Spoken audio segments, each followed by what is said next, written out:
At this stage of the game, you need to be practicing full timed past papers. I'm not going to do a walkthrough video of a full paper, but if you're in the flow of half papers, 1.2 minutes per mark, plus extra time if you're entitled to it. If you're in the flow, you're on the autopilot for this paper, 8, 10, 12, 20, repeat. For paper 1, paper 2, 4, 4, 10, 12, 20, repeat. If the case studies are anything like they were in the last couple of years, then they will build up to the 20 marker, do the questions in order. You might be able to use some of the information in later questions. We've done this countless times in class. So I've taken the accounts from 2022, 2023 for Next, downloaded them, analysed them, written the case studies for you. Remember, I've given you the power to see into the future. And the reason for that is this 2023, obviously we're a year and a bit on from that. Your paper was probably written towards the end of 2022, beginning of 2023. So this is very relevant. Your MOPS is everything that's happened since. So we know that Next have had a record amount of profits this year because more people bought full priced items. Okay, in the 2023 accounts, they forecasted that 2023 would actually see lower profitability because they expected to have to discount stuff more because of the economic climate and the squeeze on household incomes, inflation, and all that sort of stuff. Okay, so we have got the power. However, in the future, if the forecasts are wrong, and I've done a couple of forecasting questions for you on purpose because I think we need to practice them. So different slants on forecasting. So here's the questions. Our first forecasting question. So using extract B, so we know where to look straight away, we need to draw a supply and demand diagram, assess the likely benefits, okay, more than one, to Next of its forecast, that's your knowledge, as well as the supply and demand diagram, of slight decrease in full price sales. So we've got decrease in price, at least we know what's going to be on the diagram. When we go to the case study, we need to look for, is this more or less customers? Or is this more or less supplying of stuff? Remember, the supply and demand diagram that we do in business is a short term, so it might be that in the future something else changes, but you're not going to do two shifts on a business supply and demand diagram. You're only going to do one. Okay, so question 2 is using the data. Yeah, we love that. Using the data. National living wage is obviously our knowledge. Yeah, we know that's the rebranded version of the minimum wage in the UK. So I'm hopefully going to see comparisons between 2 years so I can do percentage difference, because using the data means do a calculation or they're going to cap your marks. Assess the likely disadvantages. Now we know that this is disadvantages more than one. We know that we need balance in our answers. So each one of these disadvantages needs a however. This is one of those mean 10 markers where we're pretty much writing a 12 mark structure without the MOPS. So disadvantages to Next of the changes, okay, in this. So it's disadvantages of the changes. So we are looking really here for our hook is to do with the changes in the national living wage and the impact on Next. Now, because it doesn't tell us the aims and objectives of Next in the question, it doesn't say maximise profits or happiness or stuff like that. What we need to do is we need to interpret the case study for what it's going to impact. We can't just say an impact that we make up. So we're looking for the aims and objectives of Next from the case study. And you'll see the similar thing in most questions that say companies like Next. Well, if it's like them, it's not only about that they're a clothing retailer, mid-market, retail, online, and everything else. It's also about their aims and objectives. So that gives you a contextualized hook to end your sentences on. Third one here, using the data. You can see I've themed this to force you to use the data. It's good practice. Assess the value of sales forecasting. Well, we've got another forecasting there, but we've got sales forecasting, which is good. To help them achieve their £1 billion profit target. So it's assess the value is the hook. And as we know, it's of forecasting to this. So not only are we going to have to demonstrate an understanding of sales forecasting, we're going to have to also understand or demonstrate an understanding of what profit is and how profits might be increased.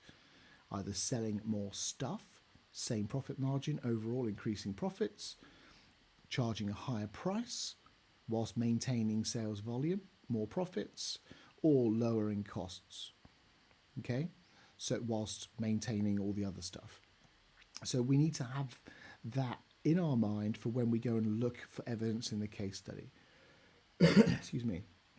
The 20 marker, first of all, let's identify the hook. In order to boost morale, okay, of its seasonal workers during the Christmas peak season, quite specific there, helps us to consider seasonality. Next PLC could adopt the motivation theories of option 1, Taylor, or option 2, Herzberg. Clearly, I have plagiarized this question and changed it from the 2023 version of this question, but because I can't share the example answers with you, I thought we would do something a bit more up to date for you. Evaluate these two options and recommend which one is more likely, start of our hook. So more likely, the most likely one is to enhance the motivation of Next PLC's seasonal staff at Christmas time. Okay, so we've got motivation in here, we've got morale up here, and we know it's about Taylor and Herzberg.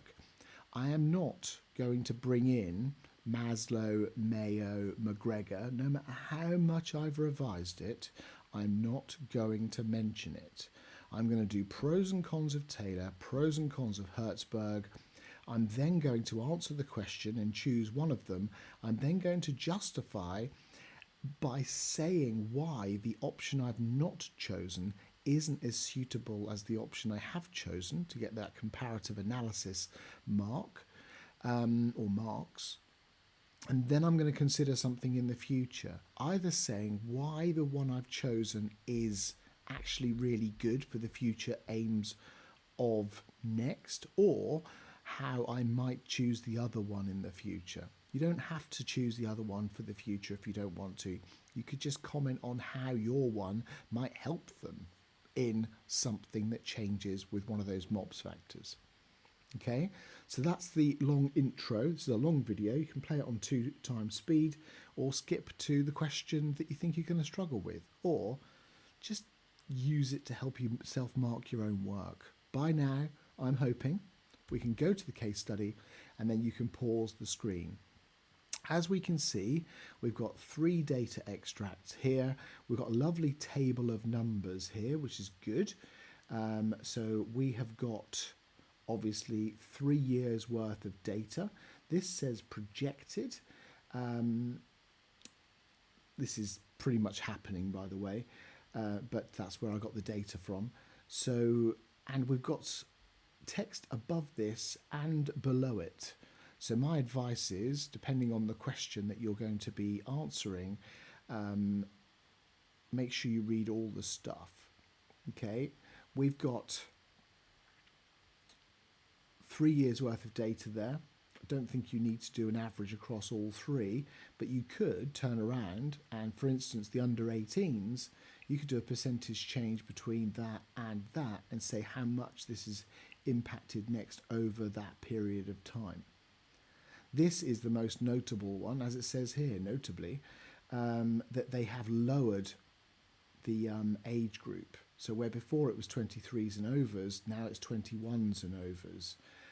So you can see that there is a big difference between that and that, but seasonally, Next recruit a lot of students for Christmas. This could be sixth form students, this could be university students. Now, university students, some of them are going to fall into that bracket. All of a sudden, they're paying more than they used to. Not only has it gone up, yeah, from that to that, it's actually gone up from that to that. There's a bit more of a difference there. You can link that into their profit objectives. Okay, right. Pause the screen, do the timed activity, then you can watch the rest of the video. Moving on. So here's extract B. Okay, so we're looking at supply and demand diagram. We know we need to draw that. Okay. Assess the likely benefits. PH is our format. We do not need conclusions for this, as we know. And we know we need to demonstrate an understanding of forecasting, and we've got a slight decrease in price. Okay, so I can sense check my diagram when I draw it. So my diagram is going to be obviously a P. This is where we struggle again for not having the right equipment. 1 mark. X marks the spot. Same with all pirate maps, of course. D for down. The downward curve begins with a D, and also demand begins with a D. Don't laugh. And the other one must be an S. We then stick our dotted lines in, or if I had a bigger pen, or a pen, and I'm going to call that P1. Okay, and down here I'm going to call this Q1. Now, so far I've achieved 2 marks.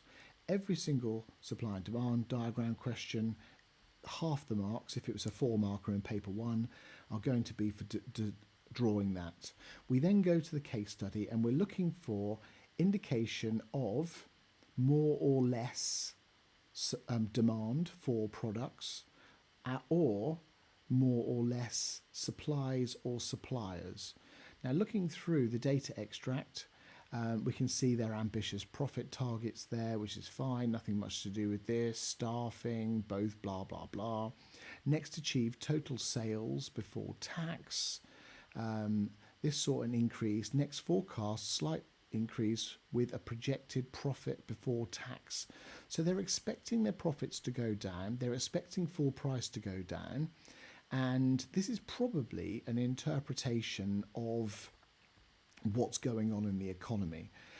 It could be, like I mentioned earlier, it could be household incomes being squeezed because of inflation. If I've got higher energy bills, then I might prioritise that over buying myself a new jumper from Next. Therefore, they might need to be lowering prices on some items to encourage people to buy, or some people might just not buy. Now, I think that, I'll put D1 next to that, I think that we are going to see a slight, because it says slight, decrease in people buying jumpers. I'm going to call that D2. Sorry for the size of this diagram. And I'm going to put in my new dots from my new equilibrium, okay, at the point where consumers and buyers agree on a price. Yeah. Now, I'm going to put Q2 next to that. It's not exactly the most tidy of diagrams because I still haven't got a pen. So that's Q2. So what I've done is I've interpreted the data from the case study and I've drawn a D2 shift here. Now, by moving that, if it's correct, I've got my 3rd mark. By labelling this P2 and Q2, I've got my 4th mark, which is the analysis mark. If this is a 4 mark question in paper 1, good revision for paper 1. Then we think about how we would write this into an 8 marker quickly. So I'm going to knock this up really quickly. I know the price has gone down because the question told me that. I've sense checked it, it makes sense.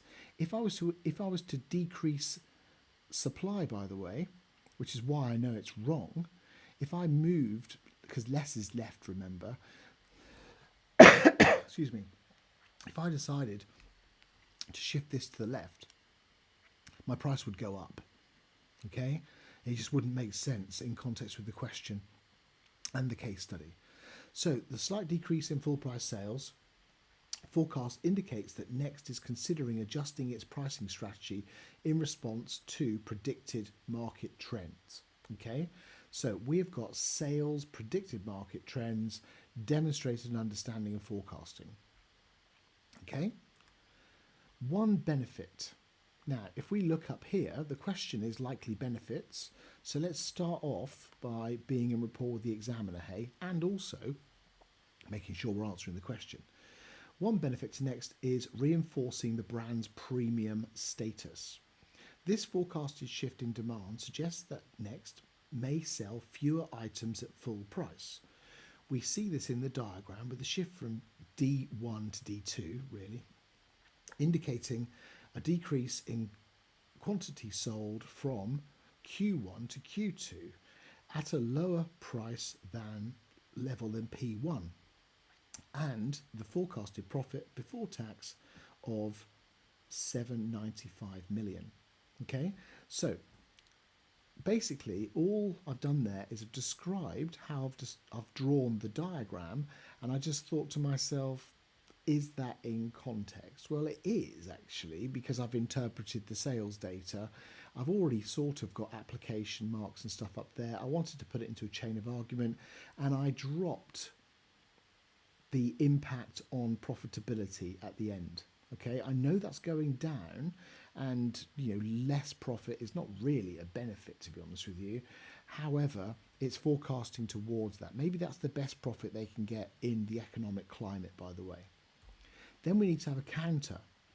However, if the forecast underestimates customer demand, all we're doing is questioning the reliability of the data. It's a forecast. It's a really good guess based on what they think is going to happen. And Next sells more full-priced items than expected. We know they do because we read the news. Profits could surpass projections, moving them closer to the 2024 $1 billion profit goal. Okay, so we've questioned the reliability of the data. We've said actually they could actually go beyond these forecasts, and then we've contextualized it with a goal of Next. Easy when you contextualize. Another benefit is that Next might use price skimming strategy. Right, let's just hold that thought. When we're thinking about slight decrease in full price sales, I instantly, because we've got price obviously in the question, I instantly thought of, well, what pricing strategy could this possibly be? Now, Next are not just going to discount stuff straight away. There are going to be some customers that want the new jumper when it comes out. Okay, they might be willing. It might be on back order. It could be that through social media I've seen the new designs come out and I can't wait for them to come out. Now, if I start off at a high price and then after demand starts to decline, I start to lower that price, it is price skimming. Now, I know that, you know that because you revised price skimming. Why not drop it in as a possible benefit? Because it is a benefit. Now, let's face it, with all the MI data that Next will have on their customers, because of their till system, their electronic point of sale EPOS, they will know about demand. They won't just say, on this date, we're going to lower the price. They'll wait to the last possible second. Then they'll lower the price to shift the stock. Let's think about how that fits into a structure. Initially offering products at a full price, then reducing prices. I've defined price skimming, by the way, to capture the more price-sensitive segment of the market. This approach can maximise profits across different customer groups, first targeting those willing to pay more for new or exclusive items, and later attracting bargain hunters. Okay? However, go careful of repositioning your company into a discount clothing company. However, customers may become accustomed to waiting for discounts, potentially undermining full price sales in the long term, making it harder to achieve back to a target £1 billion profit. Okay, so that's the diagram that I downloaded from the internet so you could see it. You can see where I got the D and D1 from, because obviously I wrote the essay to that and not the one that I've just drawn for you, but that's not the point. Now, if we think about it, has it got 3 chains of argument? Is it fully contextualized? Can I write it in 10 minutes? Now, if you procrastinate too much on this diagram, I argue that you will struggle to write this in 10 minutes, but you've got to. Okay, we need to start off with a definition, because if we think about it, let's have a look at the second one actually. Better responses to this question were structured using an opening paragraph to explain the key term. Obviously, this is lifted from an examiner report. I think this is 2022. So this is explaining the term in context first to give it the foundation, to persuade the examiner that you know what you're talking about. Okay, then presenting 2 lines of argument, always provide balance to each.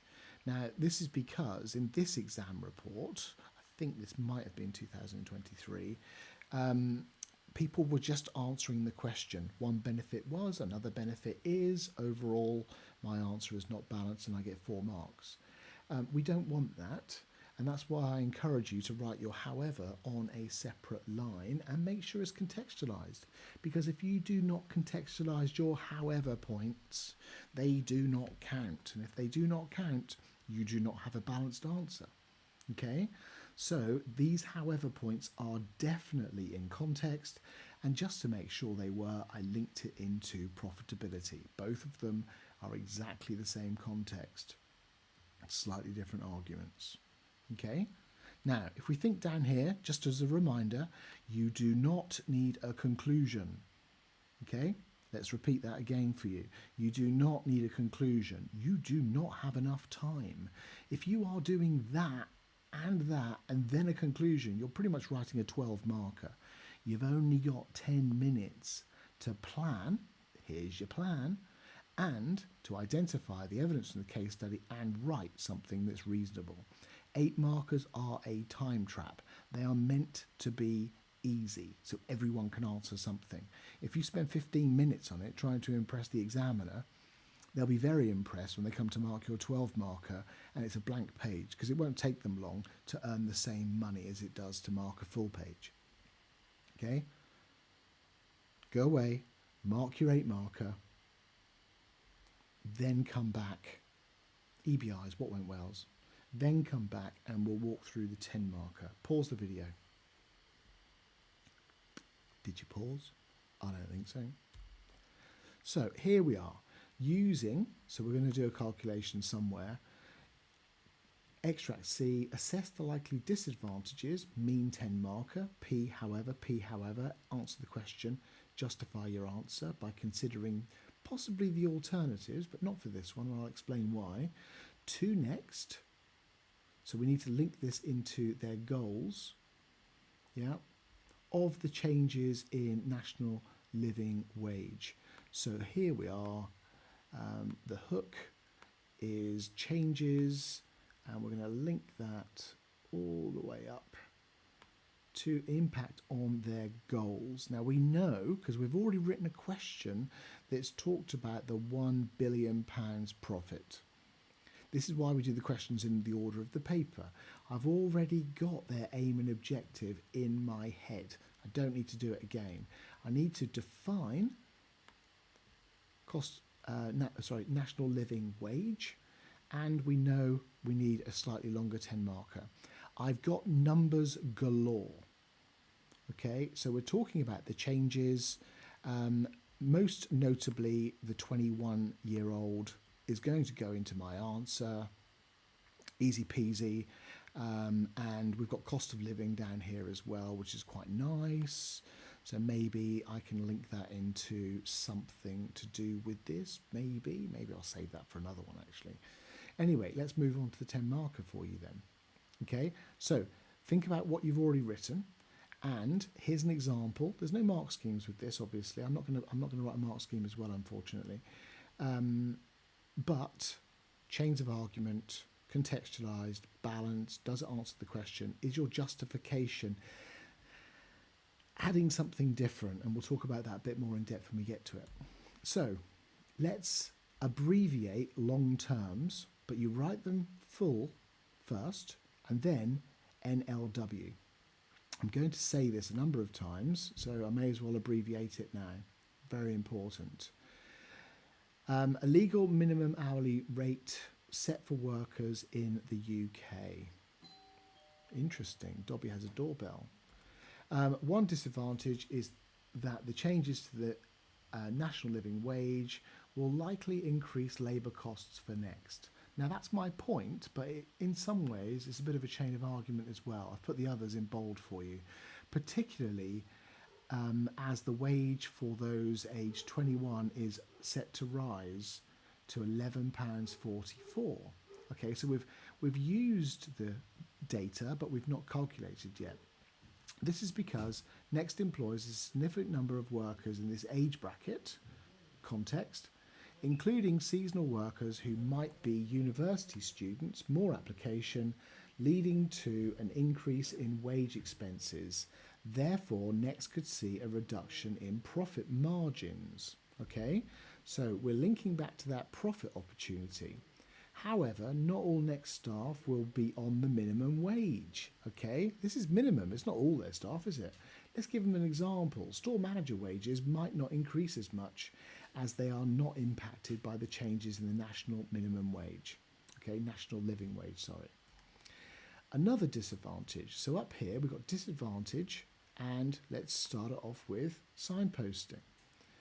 Is the impact of national living wage changes is across various age brackets. For example, those under 18 will get a wage increase from this to this, a 21% increase. I've now used the data. I've done a calculation. Because of this across the board increase will lead to, not very good English, an increase in wage bills for staff currently on the 2023 national living wage. Therefore, Next overall wage costs will increase. This is important when considering Next seasonal staffing needs, which include recruiting younger workers. Okay, a 21% increase in salaries. They're still the cheapest members of staff probably that they will employ in there, but that is a massive increase if you think about it. Okay, however, the increase in wage may lead to improved employee satisfaction. Okay, let's give it a bit of context, shall we? Application can be a bit of theory. As Taylor states, workers are motivated by money. Now, I would argue that that is knowledge-based, however, and to improve that, I might say especially university students who may be relying on their wages to top up their grants. Something like that to improve it a bit more. A bit theory-based, that one. Overall, let's answer the question. So we quickly flick back to the question, remind ourselves of the hook. So it's disadvantages to Next in the changes. Overall, the changes in the national living wage present significant disadvantages to Next. Okay, sort of. Primarily due to the increased wage expenses that directly impact progressing towards its profitability targets. So it's sort of answered the question, but it's waffle, and it's a bit of a repeat of an argument. So we're relying on our justification to give us some context. The most important concern for Next is the policy's extension to include those aged 21 and over, which encompasses a critical demographic for the workforce. The projected profit before tax for 2023 shows a dip to 795 million, indicating a need for careful cost management, which will now need to include the increases in national living wage. So The disadvantage up here, down here, other than taking a while to get there, their projected forecasts are lower and they now need to also include these figures. That's a further disadvantage. That's a slightly different argument and probably justifies the conclusion. If we're thinking about ending it there, I think,